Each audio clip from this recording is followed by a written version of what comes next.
Hello, my babies. Welcome to this message.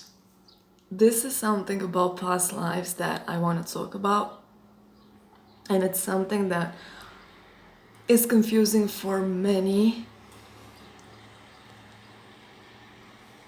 Actually, it's not just one thing, there are more.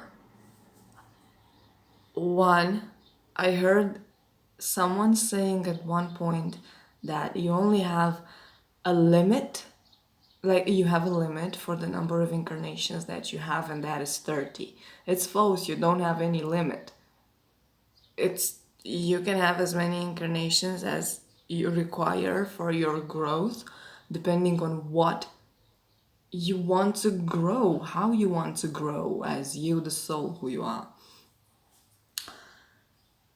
And it's all in cycles. You don't have just one incarnation like that randomly. You have a cycle of incarnations, and each one of them is connected to the other. Basically, they are like the stages of a lifetime compared to a lifetime. And or the chapters of a book or something like that. Each one of them is in itself unique, but it is connected to the others. Now, another very important thing, and this is probably the most important thing that I want to clarify for everybody, is not a rule as in time. Because time does not exist beyond this dimension of the current human reality where time is perceived in a linear flow. So, thanks to that, you can come incarnate. Let's say your first incarnation is in 1922.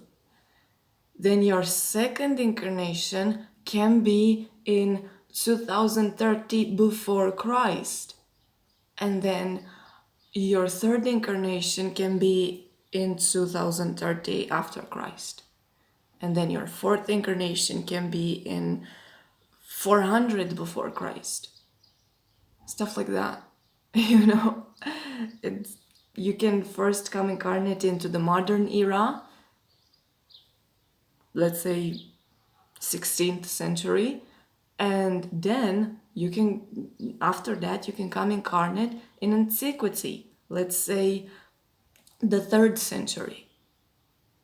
So it's it's not as per a human perception of time and as per a human perception of chronological events. It's different. The it's hard to explain it in a human way because the human way is the human way. So I hope this helped you somehow to understand some things better, and please do tell me if it did. I love you so much.